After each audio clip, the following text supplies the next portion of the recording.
এমনভাবে তোমাদেরকে ইসলাম শিক্ষা বই পড়াবো, এখান থেকে পুরো সব বিষয় খুঁটিনাটিভাবে তোমরা জানতে পারবে। যে লাইনটা আসবে, যেটা পরীক্ষা আসবে, তোমরা হুবহু 30-30টা MCQ আগামী পরীক্ষাতে কমপ্লিট করে আসতে পারবে। চলো আমরা একটু ভালো করে দেখিনি। ইমান শব্দটি আমানুন শব্দ বা মূল ধাতু থেকে নির্গত। তাহলে আমানুন এটা একটু করে জেনে রাখবে, মাঝে মধ্যে কথায় আসে। এর অর্থ কি? অর্থটা খুবই গুরুত্বপূর্ণ। বিশ্বাস করা, আস্থায় স্থাপন করা, স্বীকৃতি দেওয়া, নির্ভর করা, মেনে নেওয়া ইত্যাদি। ইসলামী পরিভাষায় শরীয়তে যাবতীয় বিধিবিধান অন্তরে বিশ্বাস করা, মুখে স্বীকার করা এবং তদনুযায়ী আমল করাকে ইমান বলে। ইমান কি? ক প্রশ্নে আসতে পারে, দেখবে একটু ভালো করে। ইমান হচ্ছে আল্লাহ তাআলার ফেরেশতাকুল, কিতাবসমূহ, রসুল সাল্লাল্লাহু আলাইহি সাল্লাম, রসুলগণ, পরকাল ও ভাগ্যের ভালো মন্দের ওপর তথা ভালো মন্দ আল্লাহ তাআলার উপর থেকে হয়, এর প্রতি বিশ্বাস করা। যেমন এটা মুসলিম শরীফের হাদিস, মনে রাখবে এটা। এই যে হাদিসগুলো আছে এগুলো তোমরা বিভিন্ন পরীক্ষার মাঝখানে দেওয়ার চেষ্টা করবে, সৃজনশীলের মাঝখানে, তাহলে বেশি লাভ হবে। ইসলামের মূল বিষয়ের প্রতি পূর্ণ বিশ্বাসকে ঈমান বলা হয়। তাহলে এটাই হলো মূল কথা এখানের।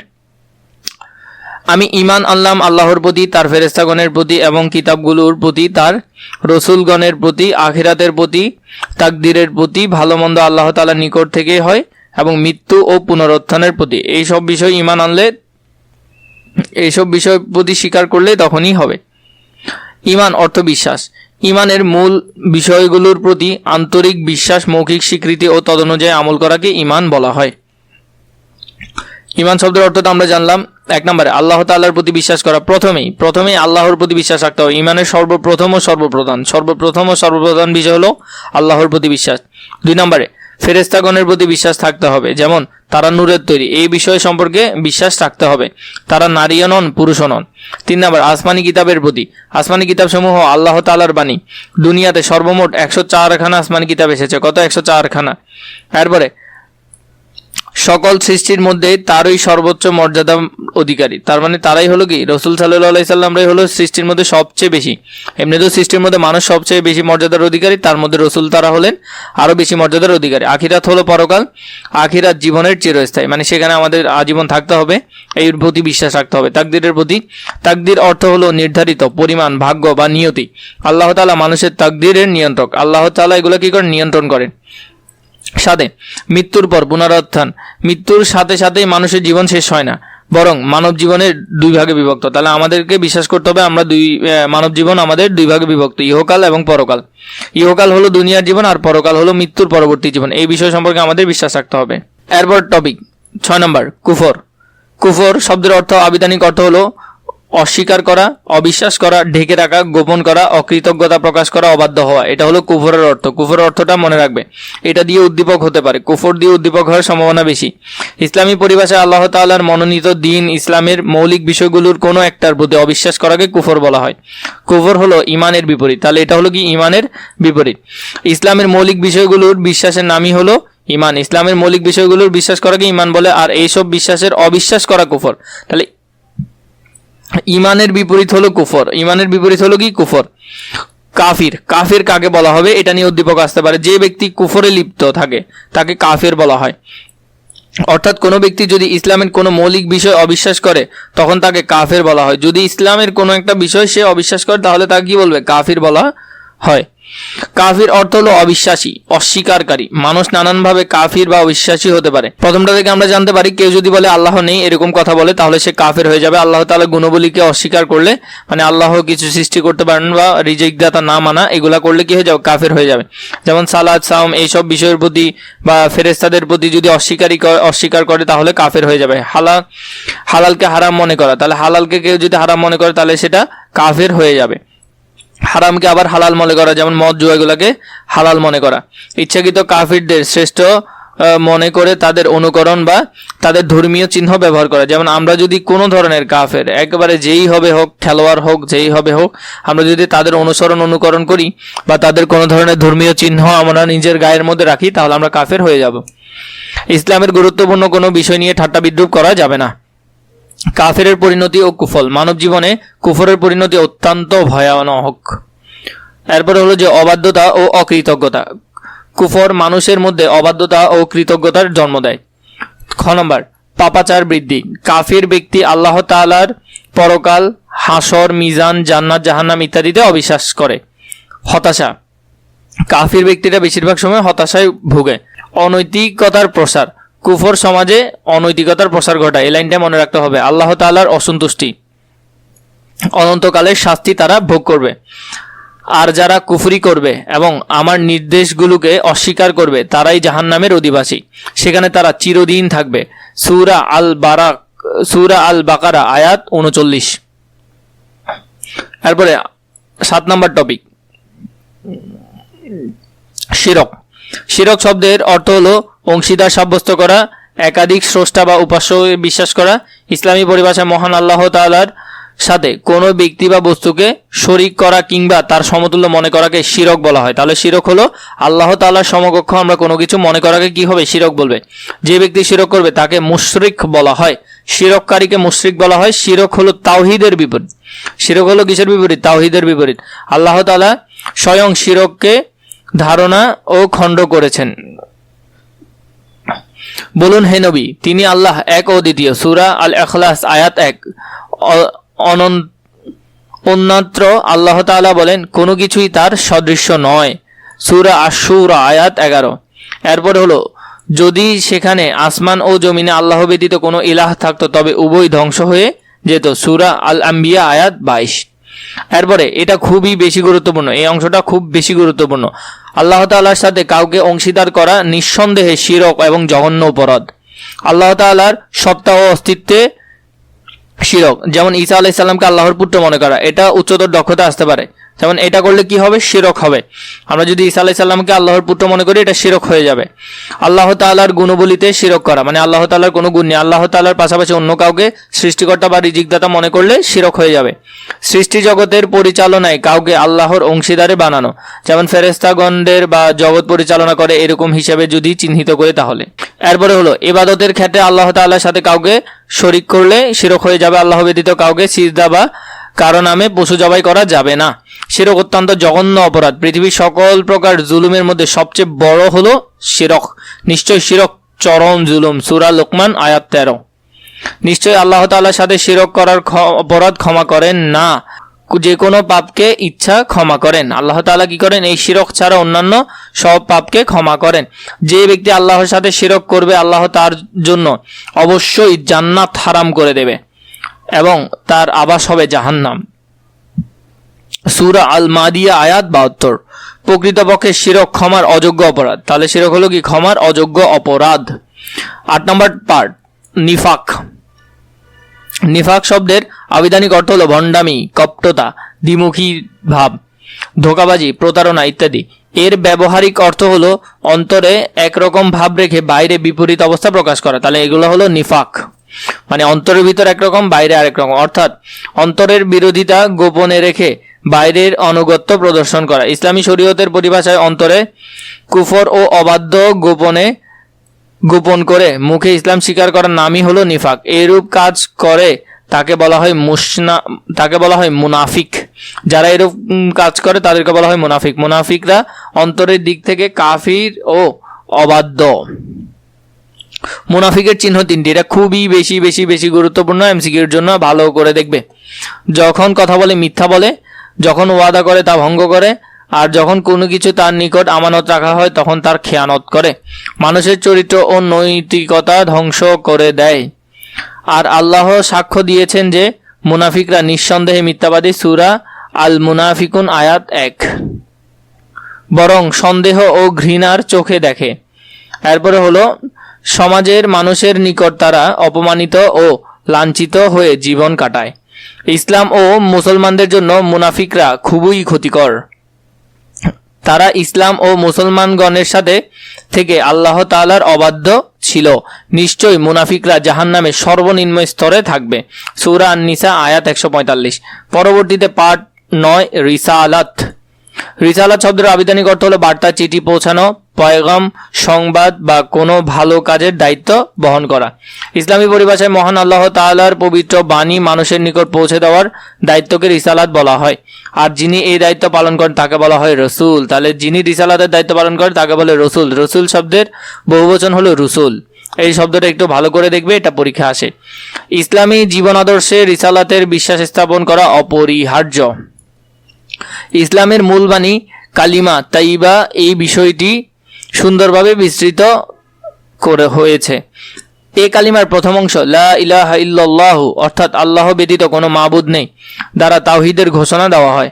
আর সাথে সাথে দ্বিতীয় অংশে মুহাম্মাদুর রাসূলুল্লাহ সাল্লাল্লাহু আলাইহি সাল্লাম আল্লাহর রসুল, তার মানে সাল্লাল্লাহু আলাইহি সাল্লাম হলেন আল্লাহর রসুল দ্বারা ইসলাম রিসালাতের ঘোষণা দেওয়া হয়েছে। এরপরে তাই নবী রাসূলগণ মানুষের নিকট আল্লাহ তাআলার পরিচয় তুলে ধরেন।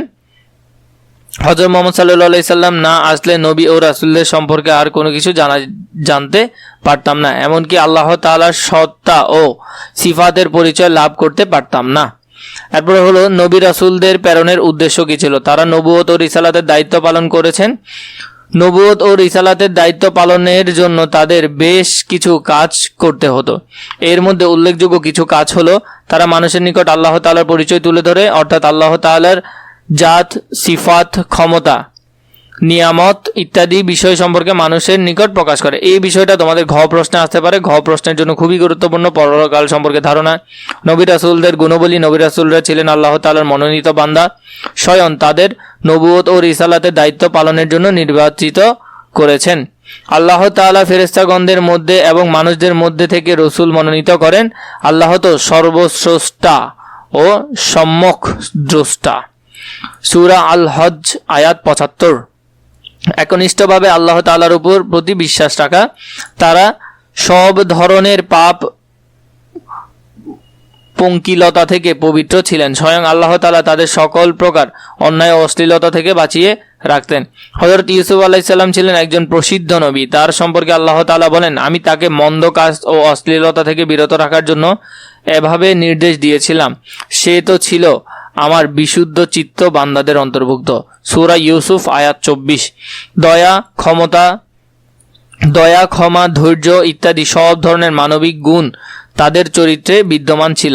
মিথ্যা, প্রতারণা, পরনিন্দা, হিংসা, বিদ্বেষ ইত্যাদি খারাপ স্বভাবের লেশ মাত্র তাদের চরিত্রে কখনো ছিল না। এটা বলছেন নবী রাসূল সম্পর্কে। নবুয়তের ধারা আল্লাহ তাআলা যুগে যুগে অসংখ্য নবী রাসূল প্রেরণ করেছেন। সর্বপ্রথম নবী ছিলেন হযরত আদম আলাইহিস সালাম এবং সর্বশেষ ছিলেন হযরত মুহাম্মদ সাল্লাল্লাহু আলাইহি সাল্লাম। তারা প্রত্যেক সম্প্রদায়ের জন্য পথ প্রদর্শক রয়েছে। সূরা আর-রাদ আয়াত ৭। আমি তোমাদের জন্য তোমাদের দ্বীনকে পূর্ণাঙ্গ করলাম, তোমাদের ওপর আমার নিয়ামত পরিপূর্ণ করলাম এবং তোমাদের জন্য ইসলামকে জীবন বিধান হিসেবে মনোনীত করলাম। সূরা আল মারিয়াত আয়াত ৩ খুবই বেশি গুরুত্বপূর্ণ। দেখবে রসুল তার প্রতি তার প্রতিপালকের পক্ষ থেকে যা অবতীর্ণিত হয়েছে তাতে ঈমান এনেছে এবং মুমিনগণ তাদের সবাই আল্লাহ, তার ফেরেশতাগণ, তার কিতাবসমূহ এবং তার রসুলগণের ঈমান এনেছে। তারা বলে, আমরা তার রসুলগণের মধ্যে কোনো তারতম্য করি না। সূরা আল বাকারা আয়াত ২৮৫। নবুয়তের ধারা আগমনকারী সব নবী রাসূলকে বিশ্বাস করা ঈমানের অপরিহার্য শর্ত। সর্বশেষ ও সর্বশ্রেষ্ঠ নবী, হে নবী আপনি বলুন, হে মানব মণ্ডলী, আমি তোমাদের সকলের জন্যই আল্লাহর রসুল হিসেবে প্রেরিত। সূরা আল আরাফ আয়াত ১৫৮। আর হে নবী, আমি তো আপনাকে বিশ্বজগতের প্রতি কেবল রহমত রূপেই প্রেরণ করেছি। সূরা আল আম্বিয়া আয়াত ১০৭। খাতমে নবুয়ত বা নবুয়তের শেষ, তার মধ্যে দ্বীনের পূর্ণতা ঘোষিত হয় এবং নবুয়তের ধারা সমাপ্ত হয়। আল্লাহ তাআলা স্বয়ং তাকে খাতমুন নবী তথা সর্বশেষ নবী বলে অভিহিত করেছেন। খাতমুন অর্থ হলো যে শেষ বা সমাপ্তি, আর নবুয়ত অর্থ হলো নবীগণের দায়িত্ব, মানে এটাই ছিল, উনিই ছিলেন কি শেষ নবী, এরপর আর কোনো নবী আসবেন না। হযরত মুহাম্মদ সাল্লাল্লাহু আলাইহি সাল্লাম তোমাদের মধ্যে কোনো পুরুষের পিতা নন, বরং তিনি আল্লাহর রসুল ও শেষ নবী। সূরা আল আহজাব আয়াত ৪০। আমি শেষ নবী, আমার পরে আর কোনো নবী নেই। সহিহ মুসলিম। অন্য একটি হাদিসে মহানবী হযরত মুহাম্মদ সাল্লাল্লাহু আলাইহি সাল্লাম বলেছেন, অচিরেই আমার উম্মতের মধ্যে মিথ্যাবাদীদের আবির্ভাব হবে।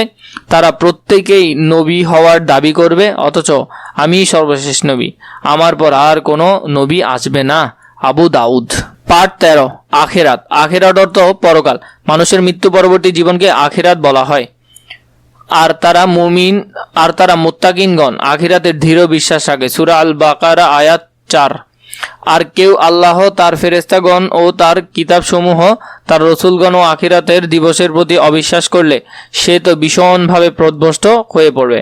সূরা আন-নিসা আয়াত ১৩৬। এরপরে হলো 14 নম্বর, আখিরাতের কয়েকটি স্তর। আখিরাত হলো পরকাল। 1. মৃত্যু। আখিরাত বা পরকাল জীবনের শুরু হয় মৃত্যুর মাধ্যমে, সুতরাং মৃত্যু হলো পরকালের প্রবেশদ্বার। তাহলে মৃত্যুর মাধ্যমে মূলত আখিরাতে প্রবেশ করে। প্রত্যেক প্রাণীকে মৃত্যুর স্বাদ গ্রহণ করতে হবে। সূরা আল ইমরান আয়াত 185। তোমরা যেখানেই থাকো না কেন মৃত্যু তোমাদের নাগাল পাবেই, এমনকি সুউচ্চ সুদৃঢ় দুর্গে অবস্থান করলেও। সূরা আন-নিসা আয়াত 78। কবর। মৃত্যুর পর থেকে পুনরুত্থান পর্যন্ত সময়কে কবরের জীবন বলা হয়। মানে মরার পর যতক্ষণ না পর্যন্ত তোমাকে আবার উঠানো হবে ততক্ষণ পর্যন্ত কবরের জীবন। এর অপর নাম হলো বারজাখ। তাহলে এটা হলো কি, বারজাখ খুবই বেশি গুরুত্বপূর্ণ। এই প্রসঙ্গে আল্লাহ তাআলা বলেন, আর তাদের সামনে বারজাখ থাকবে পুনরুত্থান দিবস পর্যন্ত। সূরা আল মুমিনুন আয়াত 100। প্রথমে 3টা প্রশ্ন করবে, সেখানে এই যে 3টা প্রশ্ন, তোমার রবকে, তোমার দিন কি, তোমার নবীকে, অথবা রাসূল সাল্লাল্লাহু আলাইহি সাল্লামের প্রতি ইঙ্গিত করে বলবে এই ব্যক্তিকে। তাহলে এটা সহ হলে 4টা প্রশ্ন। তুমি যদি এই 3টা পারো তাহলে এটা করা হবে পরবর্তীতে। 3 নাম্বার, কিয়ামত।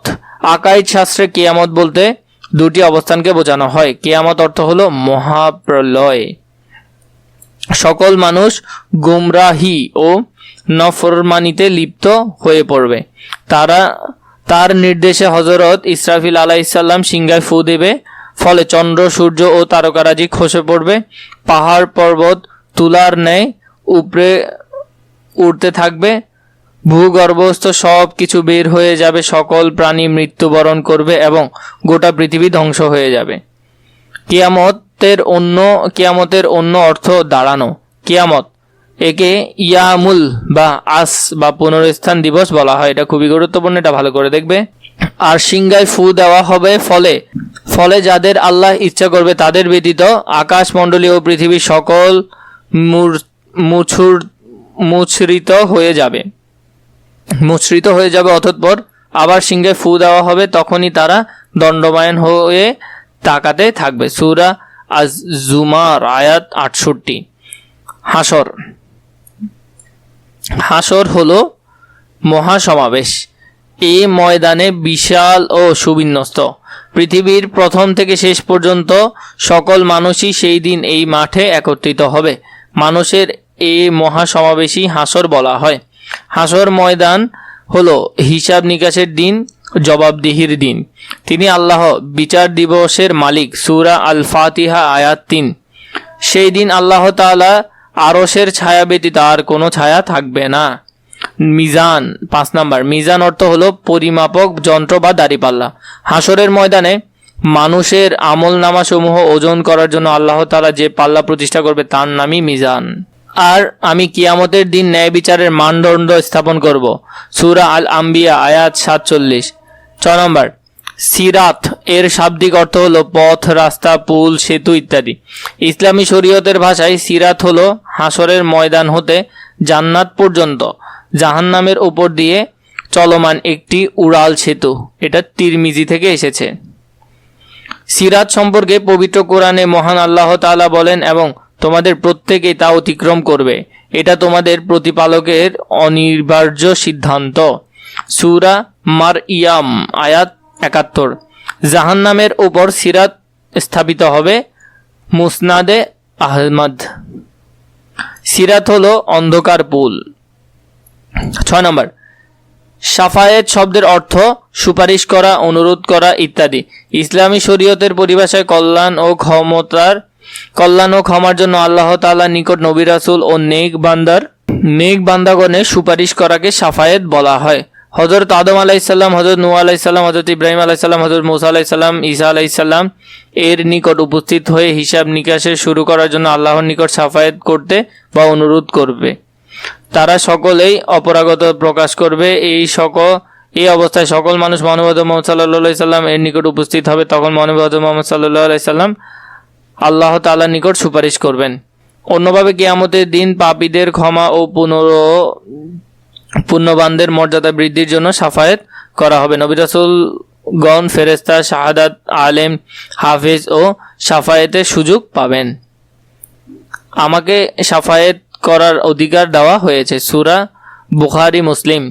অন্য একটি হাদিসে রাসূল সাল্লাল্লাহু আলাইহি সাল্লাম বলেন, পৃথিবীতে যত ইট ও পাথর আছে আমি তার চেয়ে বেশি লোকের জন্য কিয়ামতের দিন শাফায়াত করব।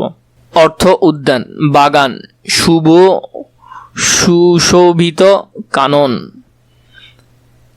আল্লাহ তাআলা মুমিনদের জন্য 8টি জান্নাত তৈরি করে রেখেছেন। এগুলো: 1 জান্নাতুল ফিরদাউস, দারুল মাকাম, দারুল করার, দারুস সালাম, জান্নাতুল মাওয়া, জান্নাতুল আদন, দারুন নাইম, দারুল খুলুদ। এগুলা হলো জান্নাত।